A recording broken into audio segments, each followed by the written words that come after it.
E aí, galera que está ligadaça na Rádio Tem Rock Brasil, beleza? Hoje estamos aqui com um convidado super especial.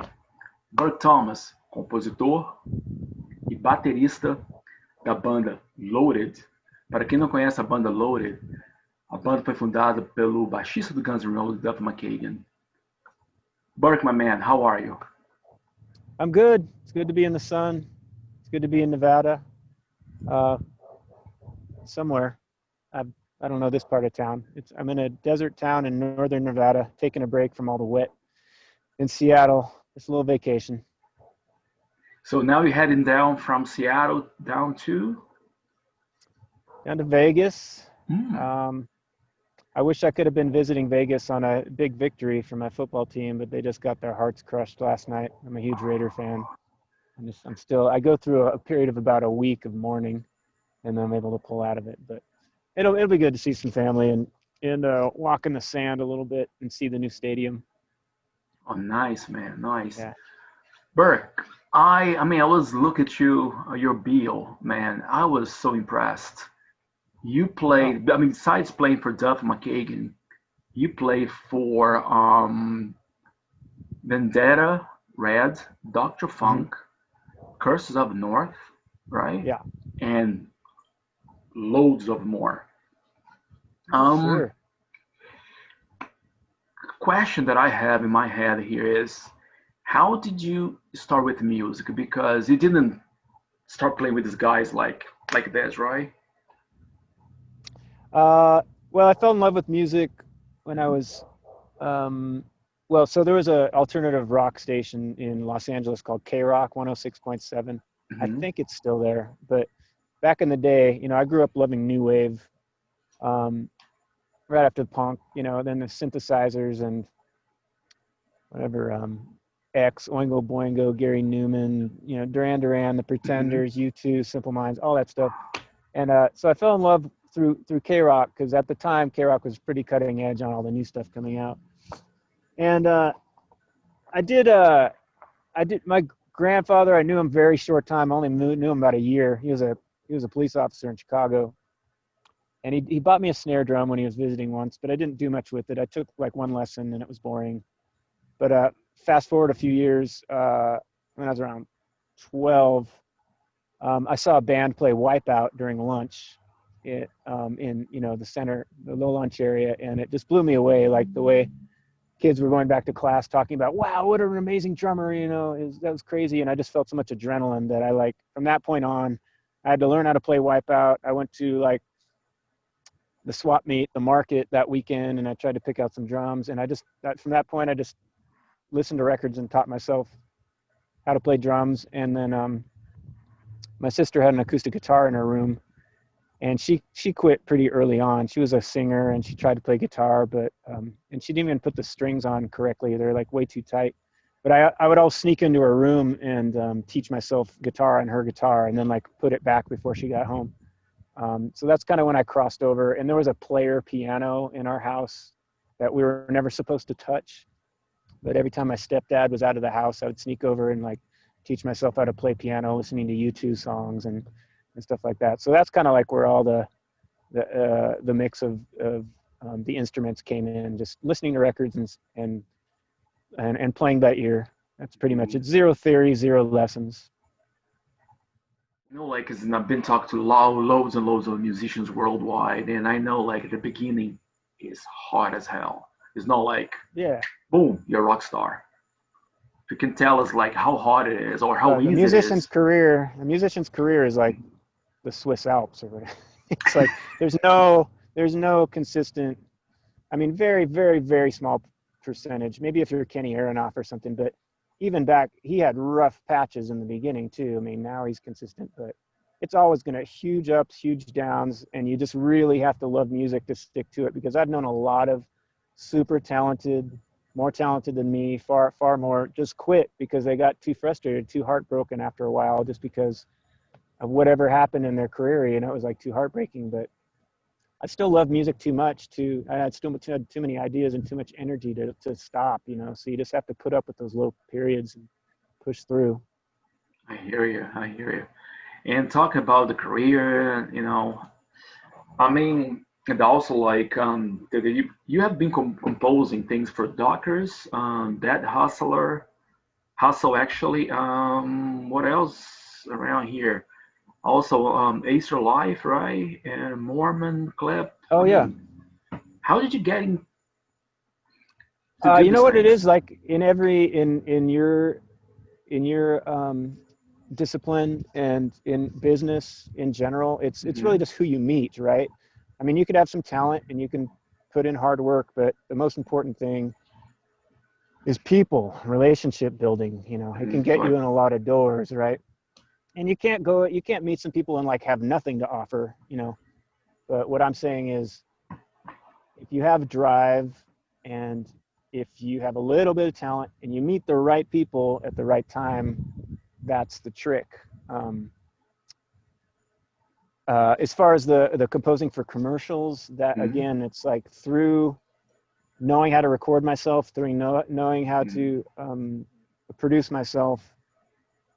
Other people see that or hear that and say, I think you would be good for this project. And then you do one project, two projects, and you develop kind of a resume. mhm. And they say, oh yeah, no, that was a great job, we have another one for you, or that was a great job, we know this other people who do the same stuff, you should do that one too. And that leads to these commercials. And in this case, the ones that you're seeing is a company in Seattle that does a lot of corporate ads.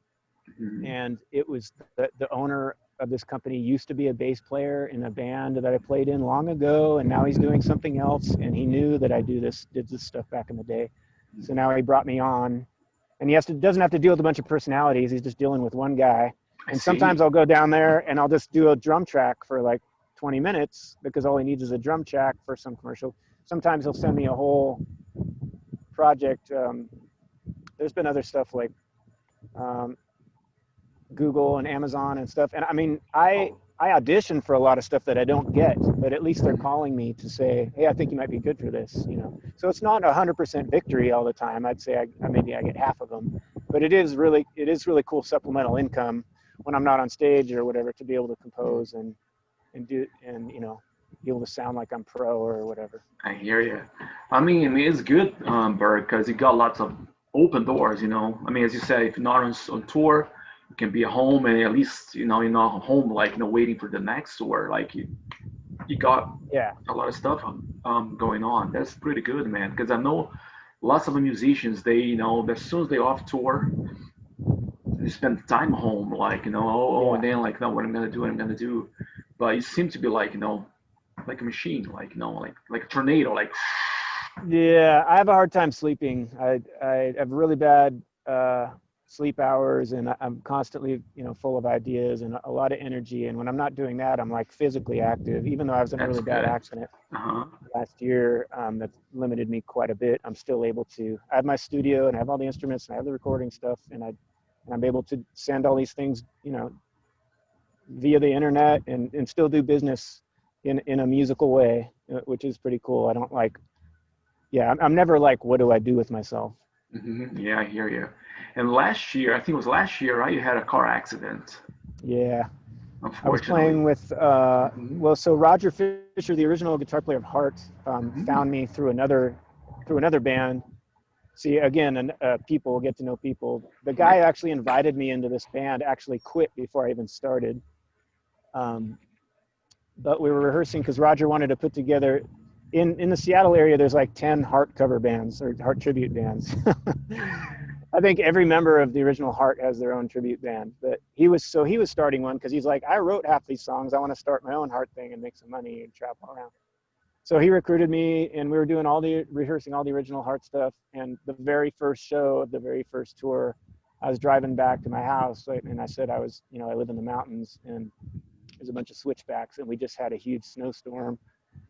I ended up flipping my van and got ejected, and I had spine surgery, 5 broken ribs, a concussion. This left ear was hanging off. They had to sew it back on.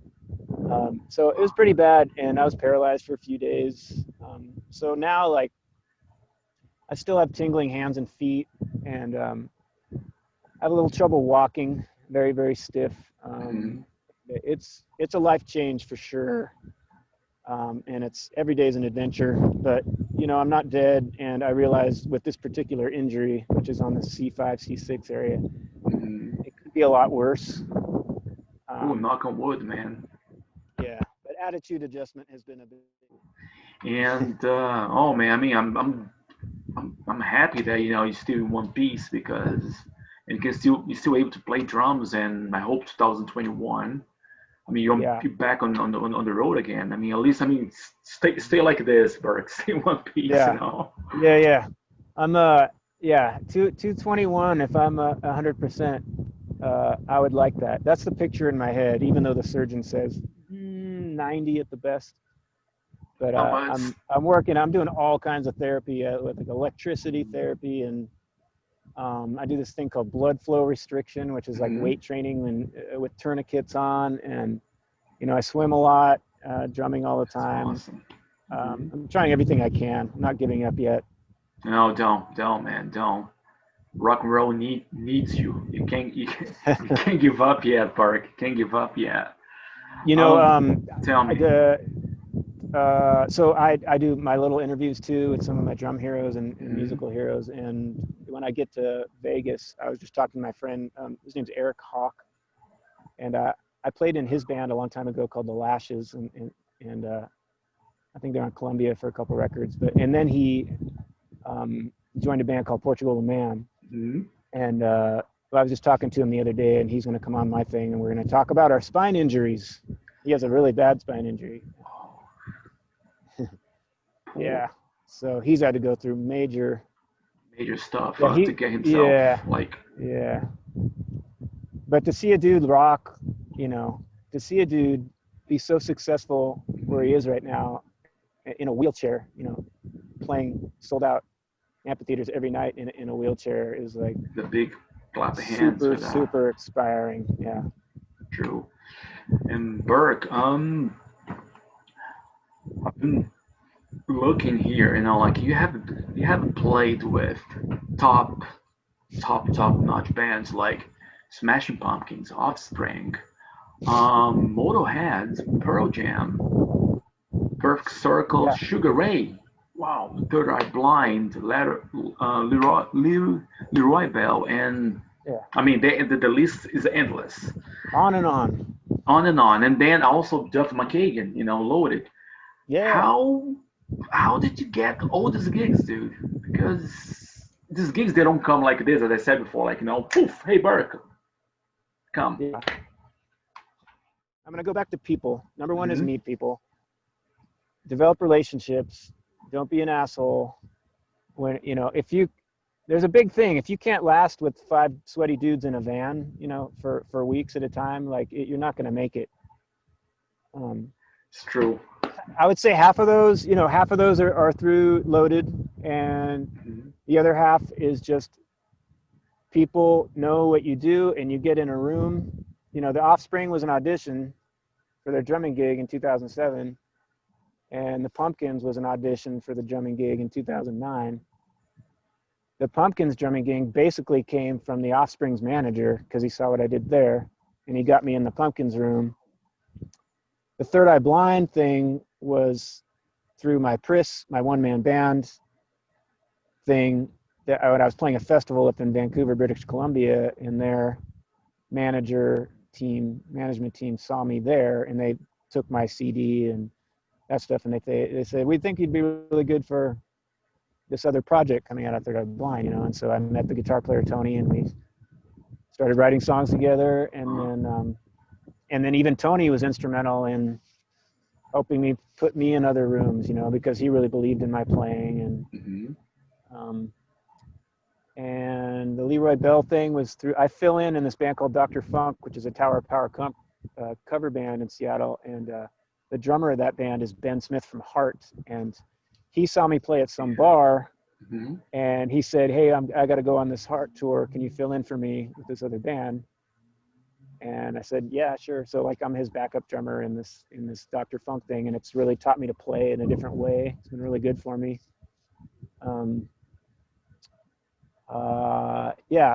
It's a mix. It's just a mix. And you know, like my audition for Loaded was I knew this guy Jeff Rouse and this other guy Mike Squires from other bands, Alien Crime Syndicate, Nevada Bachelors, which were local Seattle bands, and I was in Pris and Vendetta Red at the time in its early stages.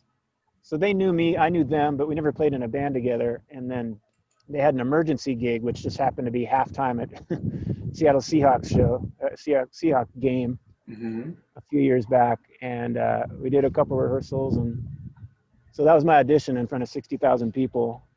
Just like this. Yeah, we had one or two rehearsals for that, and they were like, "Okay, yeah, it sounds good." And just from that, I wasn't the official drummer yet. Some time passed. I was still doing Vendetta Red touring and stuff. And then I got a call from Mike and Jeff the next year, and they were going out with, they were going to Brazil to do the SWU and tour UK and Motorhead in Germany. And they're like, hey, can you play with us? Can you go out? Because we have an issue. And then from that point on, I was in, permanently. So, And did you know Duff before or? No. Oh, no. I thought you knew him because since you live in Seattle, you guys could bump into each other. No, I just heard. I never met. I met him at the first rehearsal. Yeah. But they knew each other for quite a while. Yeah. But yeah, he's like the best. He's like the big brother I never had. He's like, he's been through a lot. And he's just very positive. He likes to work out as much as I do, and he's a good I don't know what you call it, someone to bounce stuff off of. He's just very balanced and experienced and really smart and super funny. Rarely takes things seriously, and sometimes I can go too far down that road, especially like when I'm in the touring zone, and I tend to lose my sense of humor. Yeah, because I want everything to be perfect, And he always has some joke around the corner to lighten me up. Yeah, because that was gonna ask you, like, how is to play with Duff and then be in the band with Duff, because Duff seems to be like, a very laid back dude, like, but at the same time, really, hey, he knows what he wanted. And I was thinking like, well, is this stressy or not at all? It just goes with the flow. In the beginning, when he didn't know if he could trust me or not, it was more stressful.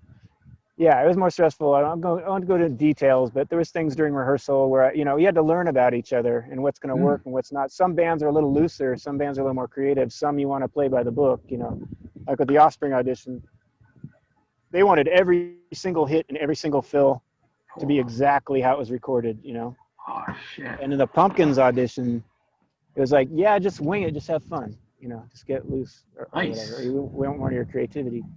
And with him, it was somewhere in between. Like he wanted to know what to count on, but at the same time, he wanted the personality in my playing. And then it shows down the line, say third or fourth show into that first UK tour, he was like, yeah, I can trust this guy, I wasn't a jerk. And nice. I do make my loaded band members kind of nervous because I have this thing about, I don't like to hang out and chat a lot before the show and after. After the show, I'm just really kind of, I have all this angry energy that I need to get out. So I need to go running, or I need to go to the gym, or be alone, or go on the bus or something. But before the show, I don't like to, I can't get revved up by just having general chit chat. So I go away, and sometimes I cut it a little close to showtime by the time I show up again. And I think it drives them nuts, but I've never missed a show. I hope it won't. No. I've almost missed a plane once, but Burke, you're not the only one, man, missing planes. I missed bus rides from Bosnia back to Austria. I missed plane from Belgium to Helsinki. I know how it is. Yeah, but not in that band. And I remember them running into my room, like Duff almost bursting the door down, and I wasn't even packed yet, and he's like, I thought you got the note from where you been? They're like already in the van in the lobby. It's like, there was just miscommunication, but I know they thought, oh, it's just Burke up to his old tricks again, making everybody sweat it out. Oh gosh. I'll blame it on the tour manager. I mean, it's always everything that goes wrong. Oh, it's the tour manager. Tour manager, yeah. I mean, every band needs a scapegoat. The scapegoat is the tour manager. Yeah. I think I actually in one of the Vendetta Red tours, I think I actually ran out of gas once driving, and the tour manager got fired from it. No way. Damn. But you know, that's neither here nor there. I mean, we all move on. Oh, it's true. Burke, I mean, I heard that you're a big fan of Rush. Oh yeah. Yeah, he was one of the Mm-hmm. Tell me, because I mean, I loved Rush as well. You know.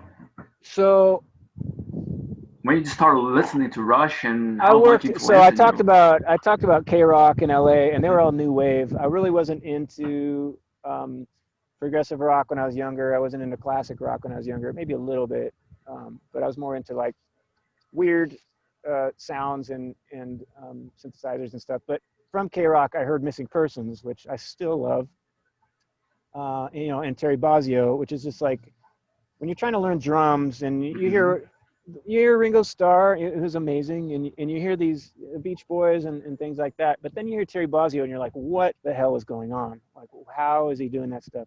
So I became obsessed with Terry Bozzio and his really amazing way of playing. And I was working in a fast food restaurant after football practice every day, and I would close down the restaurant with the manager, and he was a gigantic Rush fan, and I've really never heard that much. I mean, I heard Tom Sawyer, I heard, you know, maybe Fly By Night or something like that. But I was like, then we got in this argument about who the best drummer in the world was, you know. And it's always like this. Missing Persons, and he's like, take this cassette tape, and it was Exit Stage Left, and I was like, take this cassette tape. It was Spring Session M, and we swapped, and we both came back like a couple of days later, and they're like, oh my God, I can't believe I haven't heard this stuff before.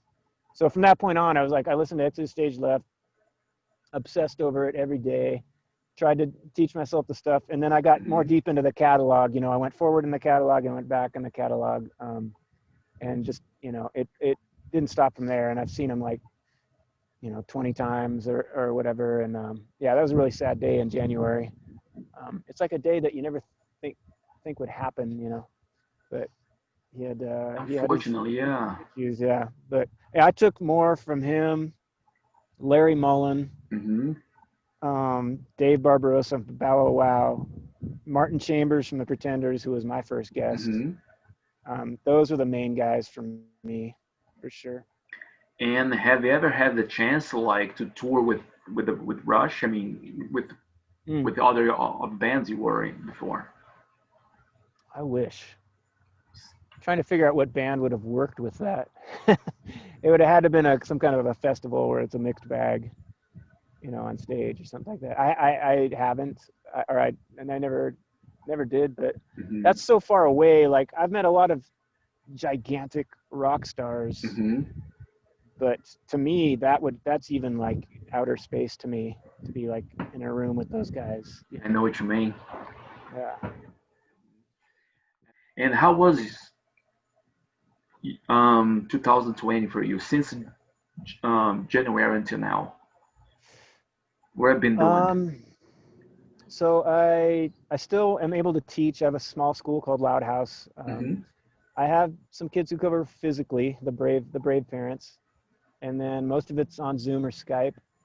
I teach every instrument, you know, from the basic level up to advanced on certain instruments, and I also teach like how to put songs together and how to record yourself, and you know, how to set mics up, how to plug things in. Nice. How to set up your Pro Tools software, all that stuff. And the ages go from 6 to, well, I have a 40-plus-year-old piano student now, but basically 6 to like 17. I was at the School of Rock for 3 years. That didn't end too well, so I started my own thing, and that takes up most of my time. And then I have this channel called Drum Recovery Network. So I just wanted to put positive energy out there and talk to the heroes who wanted who made me want to play music in the first place.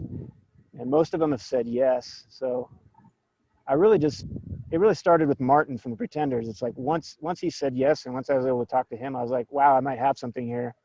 Mm-hmm. So and then like five more heroes said yes, and they're like, wow, now I have to learn how to edit. I'm learning how to talk to people, which I'm horrible at that. You know, totally antisocial, very quiet, very shy. And now I have to try to do what you're doing. You know, try to set up questions properly, or try to have some kind of a flow. Look at the interviews and see all the things I'm doing wrong, like stuff that I do wrong that you don't. Is I say a lot of ohms, and I look off to the side of the screen when I'm thinking a lot. You know, it's stuff that I look at like that I have to correct. You know. I do that sometimes as well, you know, especially like, for example, from backstage interviewing a band, and then all of a sudden another band member passes by, you know, hey Fabio, whatever, you know, what's up, and or I listen to this, all of a sudden I just go a little bit like this, like oh gosh, I gotta come back to character again, you know, but I know what you mean. Yeah, you know, and now, and even like stuff like phonics, like when I do I do like little intros before the guests come on, like kind of a VH1 behind the music kind of video splice, and I write it out, and then when I say the words, I'll have to do it, like sometimes I have to do the same word 20 times because it's just not coming out of my mouth properly, because then, you know, well, I mean, I can't say that word, you know, and I have to keep going and have to edit it in. Or or sometimes you gotta do like I did, like in the beginning of our interview, take 1, take 2, take 3, and then all right, I got the right thing. Yeah, but I'm so OCD when it comes to that stuff that sometimes I'll have to I'll literally try to start a sentence like 20 times, you know. It's so much. It's like I'll edit for 30 minutes to get it down to a 3-minute intro. It's terrible. Burke, you're not the only one, man. Oh. You're not the only one. I'm the same. Good to know. Burke, now let's talk a little bit like about next year. I mean, how's 2021? I mean, you guys, do you have plans with Duff or other bands or gigs? You know, he's had so much. I know that I saw an ad for Guns N' Roses doing an Australia thing. Oh yeah, it's true. Usually when I see that stuff, I think, you know, the Loaded stuff is definitely on hold. Mm-hmm. Although we have done things in between Guns tours before, but you know, that takes so much preparation and you know, all the rehearsal time and whatever, that, you know, when the call happens, I'm sure we'll all be totally into it, you know. But for now, we keep in touch with each other and support each other's projects and lives and stuff like that, which is cool. But as far as next year, I hope to get back on stage again. I hope to be healthier. I'm constantly, you know, I was distracted with other things after the accident. I was concentrating on other things as if the accident didn't happen. This year, I'm just totally obsessed. I go to like 25 different kinds of therapy. I'm just constantly at appointments. I'm constantly trying to get better. And hopefully, if I'm on this track by next year, you know, I'll be improved from what I was this year. And I just want to get better at my craft, you know, and it's really just all about my physical being, you know. Not only that, but being healthier in general, you know. Like now I'm drinking water. I've never drank water really in my life. I'm forcing myself to drink more water. I'm taking a bunch of supplements. Just trying to get other aspects of life better before the rock starts again. And continue to teach and hopefully continue to do these interviews. And maybe I'm hoping there's so much content there, but I'm terrible at algorithms. I need to get better at that. I need to get better at algorithms so more people can see these amazing players that I'm interviewing. And Burke, I mean, how do you see this? Since we talk about 2021, and now unfortunately we live in this nonsense time like called Corona. How do you see? Or how do you think Corona affected, like, the music industry? I mean, your music industry, let's say, because I mean, people have different things. Yeah, it pretty much killed it. Like, I mean, the music industry was going down anyway, but True. Taking my community, my friends off the stage, not being able to perform, not being able to do what they love, even though, you know, they're not millionaires and they're not rock stars, but it's what they love, and they want to be creative and Mm-hmm. audience, and just having doors shut, you know, in general because of this thing, you know, it's just very sad and smothering. And so there's a lot of desperation out there. If you look on Instagram, you look on Facebook and YouTube, there's a lot of desperate musicians who don't really know what to do. And that's understandable. So It's true. I mean, I've seen lots of people like, posting things or talking about things or what are you gonna do? Now I'm not on tour anymore. I mean, I don't know how to do anything else besides playing music and this and that. People like, and some people they talk about like, oh, next year is gonna be the same thing. Some people say, no, next year is gonna be better. What do you think? well, not to be a downer, but my Hmm. wife listens to, she's obsessed with cryptocurrency and the stock market, Hmm. and very highly read on that and skilled on that at this point. And so as far as economy, at least that part globally does not look good, and people should start to take that as Watch out. reality, and prep as much as they can in intelligent ways to, you know, prepare themselves and their families for what might come. As far as the actual virus, Hmm. I am not, I don't fall really in the category of probably the popular opinion. Hmm. Not only do I have more important things to worry about, which is walking across the street without falling, but I think if people, you know, it's a drastic opinion, but I listen to a lot of doctors because I go to a lot of doctors' appointments, and these Hmm. are the people who should know, you know, and I think people should start taking their zinc. That's what I think. And I think they should stop being so fearful. And I do believe in, um, the human body and in the magic of it, and Me too. the protection, the immunity that the human Hmm. body can build up, you know. And I think it's really fear driven right now. And I do think that it is quite politicized. And that's all pretty much I'll say about that. You know, I'll say that I really hope it gets better. That's what I say. But I would really wish, especially my friends that I see posting all the time, would not be so scared. Yeah, I I mean, feel bad. I agree. I agree with you as well, Burke. Yeah. Like, I mean, as I said, I mean, sometimes I talk to like people from record companies, sometimes like bands or band managers or promoters, and I hear both sides, when it comes Yeah. to the music industry. Oh, next year's gonna be bad. Oh, next Mhm. year's gonna be better. And I go on the same path as you're saying before. Financially, Yeah. next year, who knows? Because right now everything's just like Yeah. this. Music wise, Yeah. well, I mean, money, music, they walk together. You know, Hmm. festivals, everything. You need money. You need, Well, I Yeah. hope like things turn a little bit better. Like the financial